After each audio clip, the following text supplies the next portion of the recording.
Bismillahirrahmanirrahim.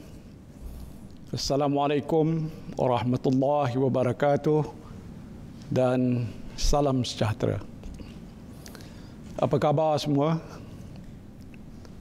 Saya harap saudara dan saudari sekalian sihat walafiat. Saya telah menghadap ke bawah duli Yang Maha Mulia Sri Paduka Baginda Yang di-Pertuan Agong pada jam 12.30 tengah hari tadi di Istana Negara. Dalam sesi menghadap tersebut, saya telah menyerahkan warkah peletakan jawatan saya sebagai Perdana Menteri dan seluruh jemaah menteri di bawah perkara 434 Perlembagaan Persekutuan disebabkan saya telah kehilangan kepercayaan majoriti ahli Dewan Rakyat.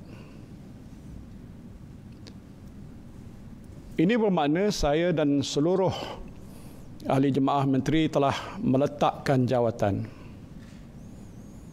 Walaupun saya pada awalnya mencadangkan supaya keabsahan saya sebagai Perdana Menteri ditentukan di Parlimen, namun 15 ahli Parlimen UMNO telah menarik sokongan pada saya dan cadangan kerjasama rentas parti yang saya kemukakan telah ditolak oleh parti-parti pembangkang. Jelaslah saya telah kehilangan sokongan majoriti. Jadi tak perlulah lagi keabsahan saya sebagai Perdana Menteri ini ditentukan di Parlimen. Maka pada hari ini saya meletakkan jawatan sebagai Perdana Menteri dan jawatan seluruh ahli jemaah menteri sebagaimana yang dikendaki oleh Perlembagaan Persekutuan. Perkara 43 Perlembagaan Persekutuan menyebut, dan ini saya petik, jika Perdana Menteri tidak lagi mendapat kepercayaan majoriti ahli Dewan Rakyat, maka Perdana Menteri hendaklah meletakkan jawatan jemaah menteri. Ini kehendak dalam perlembagaan dan saya mesti patuh. Rayuan ikhlas daripada jutaan rakyat Malaysia agar saya meneruskan tugas saya dan jangan meletak jawatan saya dengar. Namun rayuan ini tidak dapat saya sambut kerana saya telah kehilangan kepercayaan majoriti ahli Dewan Rakyat. Tindakan saya ini adalah selaras dengan sumpah jawatan saya untuk sentiasa menjunjung, melindungi dan mempertahankan perlembagaan. Saya telah melakukan pelbagai ikhtiar hingga ke saat akhir untuk nak menyelamatkan Kerajaan Perikatan Nasional, setidaknya sehingga selesai tugas menguruskan pandemik, program vaksinasi dan pemulihan ekonomi. Tetapi saudara-saudari sekalian, ikhtiar ini tidak berhasil disebabkan ada pihak yang rakus untuk merebut kuasa daripada mengutamakan nyawa dan kehidupan saudara-saudari sekalian. Bagi saya, apa yang berlaku ini adalah ketentuan Allah Subhanahu wa Ta'ala yang merupakan satu episod dalam sejarah perjuangan politik saya. 6 tahun yang lalu, saya dipecat daripada jawatan timbalan Perdana Menteri semata-mata kerana saya mempertahankan prinsip untuk tidak berkompromi dalam kes penyelewengan 1MDB. Saya berjuang dan saya juga berkorban. Akhirnya Allah Subhanahu wa Ta'ala mengangkat martabat perjuangan saya sehingga saya diberikan amanah untuk memimpin negara ini sebagai Perdana Menteri. Alhamdulillah. Namun telah ditakdirkan, saudara-saudari, pada hari ini adalah hari terakhir saya sebagai Perdana Menteri dan saya redha dengan ketentuan ilahi ini. Sesungguhnya jawatan yang telah saya pikul ini bukanlah suatu kemegahan. Ini datang dengan suatu bebanan tanggungjawab yang amat berat. Saya memimpin negara, saudara-saudari tahu pun, dalam keadaan krisis kesihatan dan ekonomi yang tak pernah berlaku dalam sejarah negara kita dan dunia sebelum ini. Dan pada masa yang sama saya terus digugat dari segi politik. Saya boleh mengambil jalan mudah dengan saya mengorbankan prinsip saya untuk kekal sebagai Perdana Menteri. Tetapi saya sekalian, itu bukan pilihan saya. Saya tidak akan sekali-kali bersekongkol dengan kumpulan kleptokrat. Saya sekali-kali tidak akan mengganggu kebebasan badan kehakiman, apalagi membelakangi perlembagaan persekutuan semata-mata untuk terus kekal berkuasa. Saudara yang saya kasihi sekalian, saya ingin mengambil kesempatan ini untuk memohon keampunan daripada saudara dan saudari atas segala kehilafan dan kelemahan saya sepanjang saya menjadi Perdana Menteri. Saya dan rakan-rakan jemaah menteri yang telah cuba melakukan yang terbaik untuk menyelamatkan nyawa dan melindungi kehidupan saudara dan saudari sekalian dalam tempoh krisis yang masih kita hadapi pada masa ini. Namun sebagai manusia seperti biasa pastinya ada salah dan ada juga silap di sana sini. Jadi saya memohon ribuan ampun dan maaf. Saya berharap kerajaan baru nanti akan dapat dibentuk dengan segera supaya pentadbiran negara kita ini tidak terganggu dan dapat berjalan seperti biasa. Tempoh 2 bulan ke hadapan itu adalah amat penting kerana dijangka mencapai imuniti kelompok pada bulan Oktober, insya-Allah. Ini telah pun saya sebutkan dalam beberapa hari yang lepas.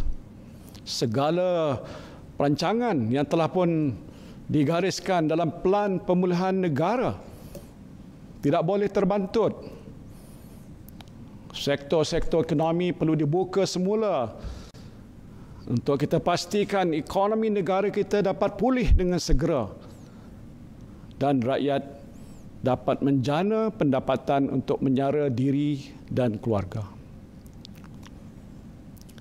Justru momentum pelaksanaan program vaksinasi tidak boleh terganggu. Rekod kita mencatatkan jumlah vaksinasi harian antara yang tertinggi di dunia dan ini mesti dikekalkan.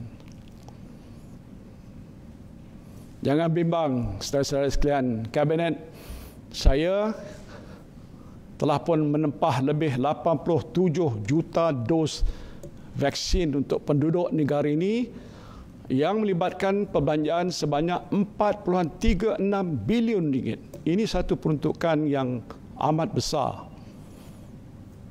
Dan jumlah ini adalah lebih daripada mencukupi untuk saudara dan saudari sekalian warga rakyat Malaysia. To all my fellow Malaysians, you don't have to worry. My cabinet has ordered more than enough vaccine for all of you.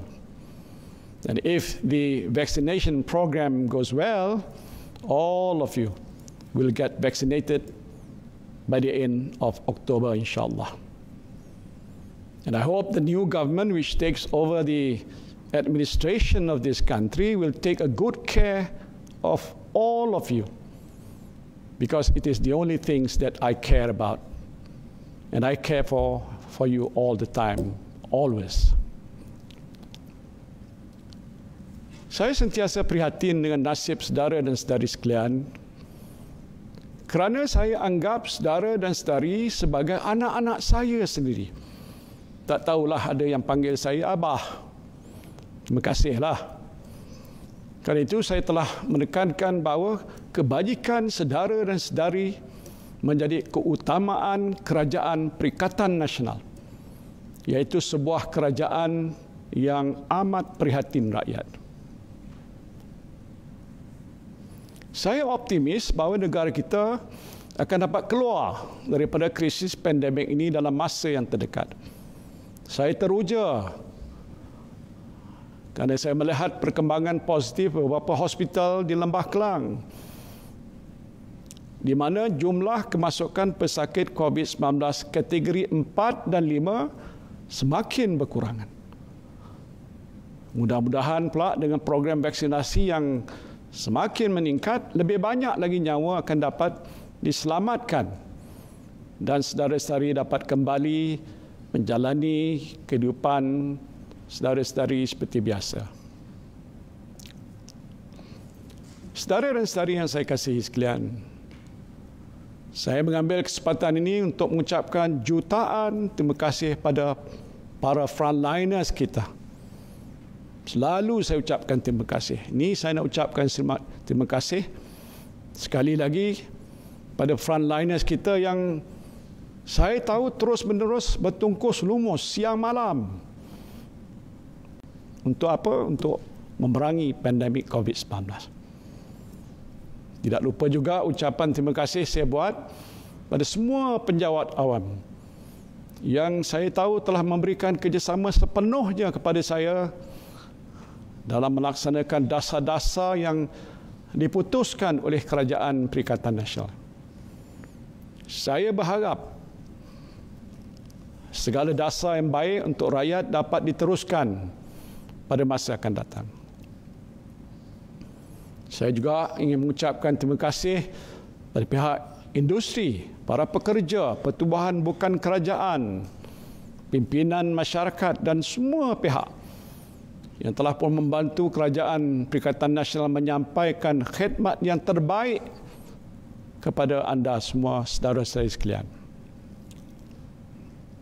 Saya juga merakamkan ucapan terima kasih yang tidak terhingga kepada rakan-rakan jemaah menteri saya yang telah pun berkorban masa, berkorban tenaga bersama saya selama ini. Terima kasih juga saya ucapkan pada pengurusan tertinggi Kerajaan Persekutuan, termasuk Ketua Setiausaha Negara, Peguam Negara, Ketua Pengarah Kesihatan Malaysia, Ketua Polis Negara, Panglima Angkatan Tentera, Ketua Pengarah Majlis Keselamatan Negara dan lain-lain pegawai yang tidak dapat saya sebutkan satu persatu.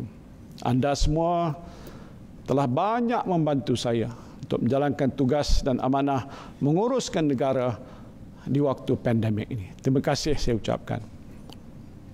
Dan ucapan terima kasih paling istimewa tentunya buat isteri saya yang tercinta dan keluarga saya yang menjadi sumber inspirasi saya sejak daripada dahulu hinggalah ke hari ini.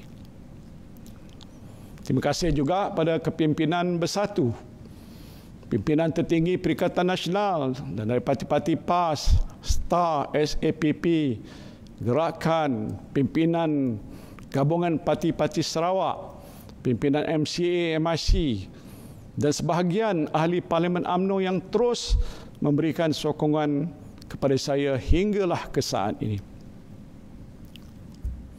Kepada seluruh rakyat Malaysia saya ucapkan terima kasih di atas sokongan saudara-saudari sekalian.